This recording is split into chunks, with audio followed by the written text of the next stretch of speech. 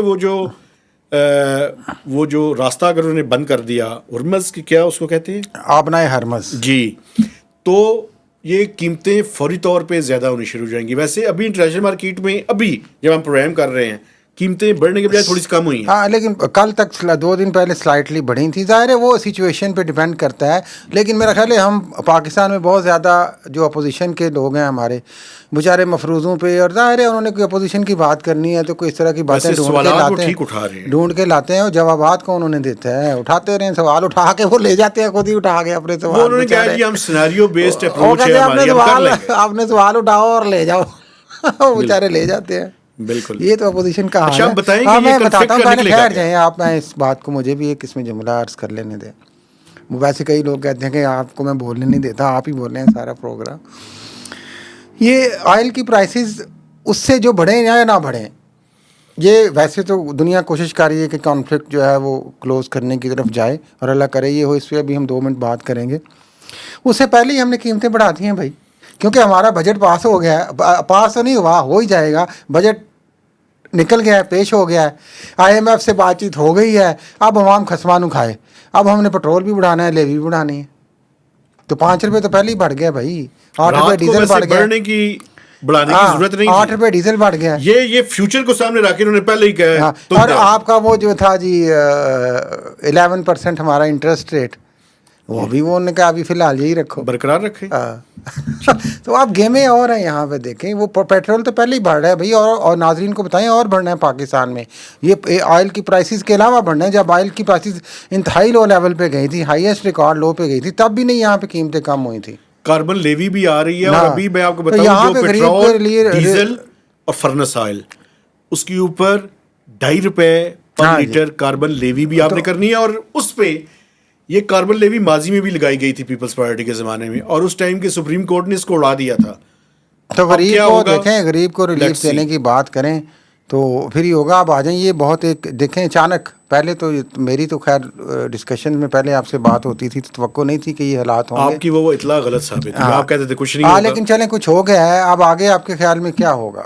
میرا خیال کیا ہے, ہاں, ایران اور اسرائیل کے تناظر میں بات کریں ناظرین. 2 چیزیں ایسی ہیں جو اپنی اپنی خواہش ہے. جی, اسرائیل اور اس کے الائز کی خواہش یہ ہے کہ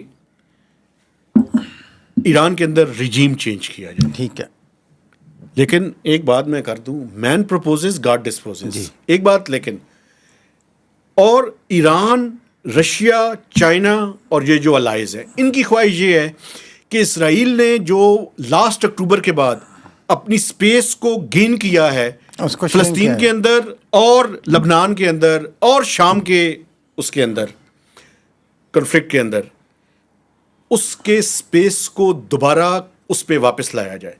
اب کس کی خواہش پوری ہوتی ہے یہ اللہ جانتا ہے.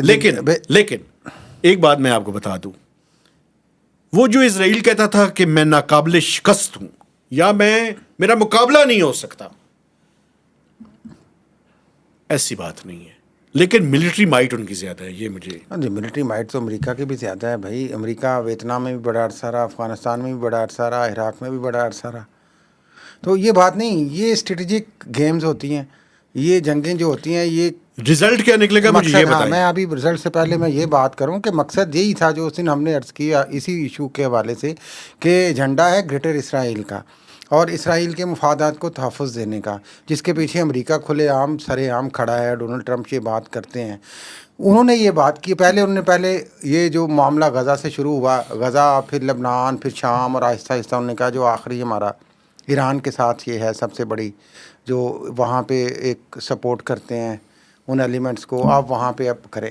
بیسیکلی یہ رجیم چینج تو آگے کی اب بات ایک ایکسکیوز کے طور پہ پیش کیا جا رہا ہے نا. مقصد یہ ہے کہ ہمیں یا تو اسرائیل کو کوئی چھیڑے نا, اور اگر چھیڑے تو وہ اس قابل نہ رہے کہ آئندہ چھیڑے, کیونکہ اسرائیل ان 2 سالوں میں جس طریقے سے اس کو طاقتور بنایا گیا ہے اور ان یوزول جو پاور کا استعمال کیا گیا ہے اور جو انسانی حقوق کی پامالی ہوئی ہے, اور امریکہ میں بھی آپ کو پتہ ہے اس پہ آواز بلند کرنے کی اجازت نہیں ہے, وہاں پہ اس ایجنڈا کو آگے لے جانا اور کتنا آگے لے جانا اور کس حد تک آگے لے جانا کہ آپ ڈائریکٹ جارحیت کر دیں وداؤٹ, ایک طرف آپ ان سے مذاکرات کر رہے ہیں, دوسری طرف آپ ان پہ بمباری کر رہے ہیں.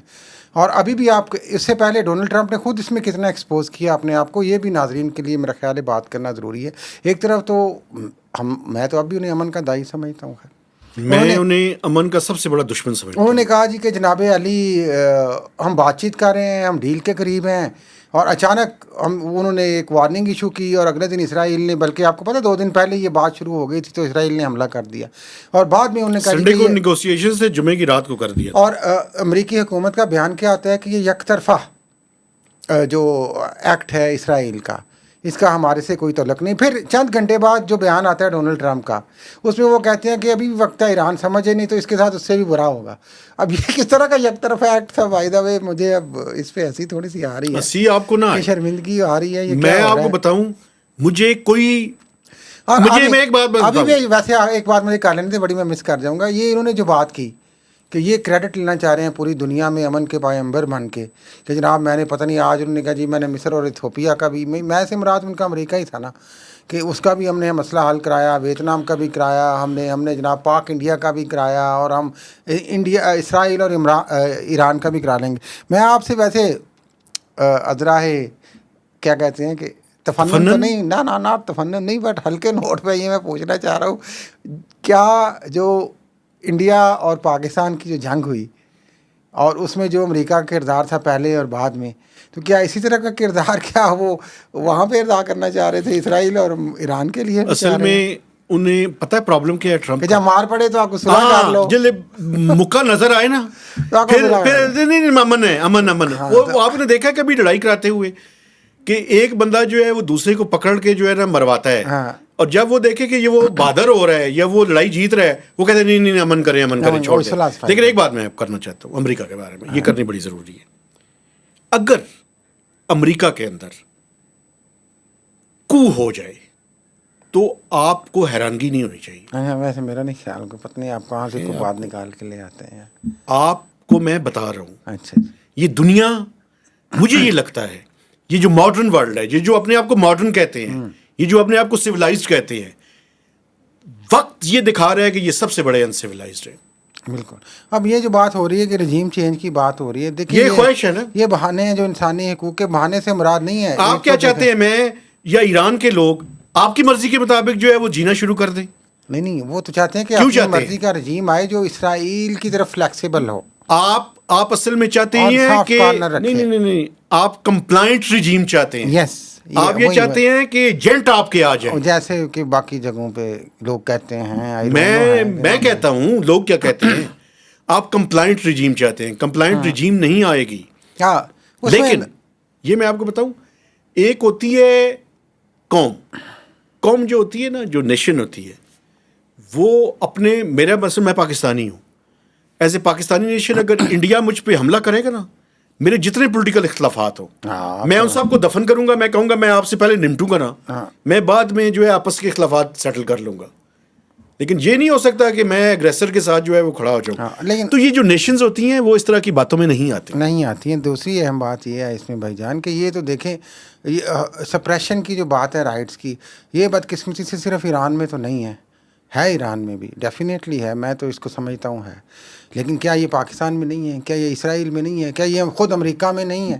کیا یہ سعودی عرب میں نہیں ہے؟ کیا باقی مڈل ایسٹرن کنٹریز میں نہیں ہے؟ کہاں پہ نہیں ہے یار؟ اب تو ایک اتھارٹیرینزم, ڈیموکریسی کے اندر بھی ایک ڈکٹیٹرشپ آ چکی ہے, ایک اتھارٹیرینزم آ چکا ہے, ایک آمریت آ چکی ہوئی ہے. اور ہر ملک میں یہ دیکھتے ہیں بدقسمتی سے کہ یہ ہو رہا ہے. دیکھیں اس میں کوئی شک نہیں, اس میں کوئی شک نہیں کہ ایران میں پولیٹیکل رائٹس, ایران میں سوشل رائٹس, ایران میں سول رائٹس سپریسڈ ہیں, اس میں کوئی شک ہی نہیں ہے. وہاں پہ ایک ایکسٹریمزم والا ایک ہارڈ لائنر ریڈیکل رجیم ہے جو بڑی دہائیوں سے یہ چل رہا ہے. اسی طرح کے رجیم ہم باقی ملکوں میں دیکھتے ہیں. ایک بات میں آپ کو بتاؤں, ایک بیلنس آف پاور کا تقاضا یہ نہیں ہے کہ ہم خیر ایران کے اس سچویشن پہ ڈسکس کریں. یہ ایران کا ایک انٹرنل مسئلہ ہے, وہاں کے لوگوں کو اٹھنا ہے. میری بات سنیں کے لیے 2 اسٹیٹ نیشن. مجھے یہ بتائیں, اب مجھے بھی آرگومنٹ دینے دیں. جی دے دیں. آپ مجھے یہ بتائیں کہ آپ یہ چاہتے ہیں کہ امریکہ پبلکلی اور اسرائیل پبلکلی ملینز آف ڈالرز وہاں کے لوگوں کو انسٹیگیٹ کرنے کے لیے استعمال کریں, آپ اس کو جائز سمجھتے ہیں؟ تو یہ تو پوری دنیا میں وہ کر ہی رہے ہیں نا یار. وہ غلط کر رہے ہیں نا. نہیں کرتے رہے. عرب اسپرنگ کیا تھی اس وقت جو دیکھیں میری بات سنیں نا, میں اگر جینوئنلی کسی بات کے لیے اٹھوں تو مجھے کوئی اعتراض نہیں. یہ بات ٹھیک ہے, مجھے یہ پرابلم ہے, مجھے یہ اعتراض ہے. اگر آپ کسی کے ایجنٹ بن کے کوئی بات کرتے ہیں تو اس کا مطلب یہ ہے کہ آپ بنیادی انسان ہونے کے لائق ہیں. ایجنٹ کی میں بات ہی نہیں اس حوالے سے نہیں میں کر رہا تھا. میں تو کر رہا تھا کہ وہاں امریکہ, پہ سچویشن جو ہے جس کا آپ بہانہ بنا رہے ہیں وہ تو پوری دنیا میں ہے. امریکہ اور اسرائیل کو کیا حق پہنچتا ہے کہ وہ ملینز آف ڈالرز خرچ کریں اس لابینگ کے لیے کہ وہ وہاں کے لوگوں کو اٹھانے کے لیے استعمال کریں, اپنے ایجنٹ پیدا کریں. وہ تو دیکھے رہتا ہے بیلوی ماشاء اللہ سوٹ سلوا کے وہ تو کینڈیڈیٹ بن کے پھر رہے ہیں نا آج کل. کینڈیڈیٹ بننے سے کیا فرق پڑتا ہے؟ میں اس کا نہیں ہوں. ہیومن رائٹس کی وائلیشن کے بارے میں یہ کہتا ہوں کہ وہاں کے لوگوں کا یہ کام ہے نا. ہاں میں تو کہہ رہا ہوں کہ وہاں کے لوگوں کو کھڑے ہونا چاہیے, اس کے اوپر بات کریں, اور وہاں کے جو لوگ بات کریں گے میں ان کے ساتھ ہوں. لیکن اگر امریکہ کی اور اسرائیل کی خواہش یہ ہے کہ میں ان کا ڈکٹیشن دوں, اصل میں رجیم چینج تو ایکسکیوز ہے نا کہ دیکھیں اگر آپ اس طرح نہیں مانتے تو آپ ہم یہاں پہ یہ کر کے دیکھ لیں کہ ہیومن رائٹس کی وائلیشن, کہ اسرائیل کو کوئی تکلیف نہ ہو. مسئلہ یہ ہے سارا, بس اسرائیل جو دل کرتا رہے, وہ جا رہے اسٹیٹ بن کے جس طرح مرضی کرے. 2 سال ہو, 4 سال تو ہو ہی گیا. فلسطین کے ساتھ جو کچھ ہوا ہے غزہ میں, اس پہ تو امریکہ کی کوئی نہیں سنی اسرائیل نے. ویسے کچھ بات چیت تو کی امریکہ نے, کیا جی ریلیف پہنچاؤ, لیکن نہیں سنی انہوں نے. یار کیا ریلیف پہنچایا ہے انہوں نے؟ کچھ نہیں. وہاں کے لوگوں کو آج بھی مار رہے ہیں, مظلوم سمجھ کے مار رہے ہیں. کیوں مار رہے ہیں اس مسئلے کا؟ مجھے ایک بات میں آپ کو بتاؤں, مجھے آخری بات اس پہ کرنے دے, پھر میں خاموش ہو جاؤں گا. کنکلوڈ کرنا ہے ہم نے پروگرام. جو ہٹلر کے زمانے میں ان کے ساتھ ہوا تھا, ہسٹری سے انہوں نے بھی کچھ نہیں سیکھا. آج جو ہٹلر کا رول تھا, آج اسرائیل اس کو ادا کر رہا ہے. ایسے ہی ہے. اس کا مطلب یہ ہے کہ طاقت کی اپنی ڈائنامکس ہوتی ہیں, طاقت کا کوئی اصول نہیں ہوتا. ہاں لیکن if you learn from the time that is a good thing, but if you don't learn تو ظاہر ہے پھر ایک کیوس ہوگا, ایک کانفلکٹ ہوگا. میں یہ عرض کر رہا تھا اس حوالے سے کہ جو اصل مسئلہ ہے یہ ساری دنیا کا اس وقت, جو ہم ایران, اسرائیل, یہودی, مسلمان, شیعہ, سنی حقوق کی بحثوں میں جانے کی بجائے اگر وہ آخری بات کر لیں کہ جو دیکھیں UN میں مسئلہ پینڈنگ ہے, کشمیر کا بھی پینڈنگ ہے, 2 نیشن اسٹیٹ کے حوالے سے اب مڈل ایسٹ بھی بات کر رہا ہے, پاکستان بھی اس کو سپورٹ کرتا ہے, ایران بھی کرتا ہے. تو اسرائیل مانے فلسطین کو آزاد ریاست کے طور پہ 2 نیشن اسٹیٹ بنائیں اور وہاں پہ اپنے اپنے رائٹس کا احترام کریں, ایکسٹریمزم کو دونوں طرف سے ختم کریں اور آگے چلیں. آپ کی اسی بات کے ساتھ میں اپنے دیکھنے والوں سے گزارش کرنا چاہتا ہوں کہ ہمارے چینل کو سبسکرائب کیجیے, اس کی شیئرنگ کیجیے, ہمارے جو آپس کے کنفلکٹنگ تھاٹس ہیں ان پہ آپ گفتگو کیجیے. ہاں سوچیے نہیں, یہ تھاٹس ہے نا جی, اور یہ تھاٹس ریویو ہوتے رہتے ہیں, ڈسکشن سے, ڈائلاگ سے ہی ہوتے ہیں. مکالمہ اسی لیے کرتے ہیں. مجھے آدھے منٹ کی ایک بات ضروری پاکستان کے حوالے سے کر لینے دیں کہ مزے کی بات یہ ہے, انٹرسٹنگ یا دلچسپ, کہ بہت سارے اکاؤنٹس اب سوشل میڈیا پہ ہم دیکھتے ہیں جو ایران کے ایٹریبیوشن سے چل رہے ہیں, جن میں پاکستان کو انگیج کیا جا رہا ہے کہ شاید پاکستان بڑا آؤٹ رائٹلی جا کے کوئی سپورٹ کرے گا, نیوکلیر سپورٹ کرے گا. یہ تو اس طرح کی جو ساری جو پراپیگنڈا نیوز ہے, ناظرین آپ بھی ان پہ یقین نہ کریں. جب تک پاکستان کی طرف سے جو کچھ بھی آفیشلی آنا ہے وہ اس کے فارن آفس سے آنا ہے, جو وہاں سے آئے گا وہی اتھینٹک سمجھا جائے گا. باقی باتوں کو as Muslim as a brotherhood Pakistan stand کر رہا ہے, اور میرا خیال ہے سب سے بولڈ سٹانڈ ابھی تک مسلم امہ میں کلیئرلی جو لیا ہے سب سے پہلے پاکستان نے لیا ہے ایران کے لیے. ٹھیک ہے, تو اس کو آپ اس کو دیکھیں, اور وہ بردرہڈ قائم ہے, وہ سپورٹ قائم ہے, لیکن اس سپورٹ کو پراپیگنڈا کے طور پہ استعمال کر کے ایسی چیزیں نہ کریٹ کی جائیں کہ جس سے Fake news سے پاکستان کے لیے اجتناب بھی, کیا جائے. کیونکہ انڈیا کی طرف اشارہ کیا جا رہا ہے نا کہ وہاں سے یہ خبریں آتی ہیں, پراپیگنڈا آتا ہے تاکہ کس طریقے سے پاکستان کو انگیج کیا جائے. فیک نیوز سے ہاں, اجتناب لیکن کیا جائے. پاکستان کی حکومت اور ایجنسیز الرٹ ہیں جناب اس معاملے. میں اپنے دیکھنے والوں سے گزارش کرنا چاہتا ہوں کہ ہمارے چینل کو سبسکرائب کیجیے, شیئرنگ کیجیے اور میکسیمم کمنٹس دیجیے. اجازت دیجیے, اللہ حافظ.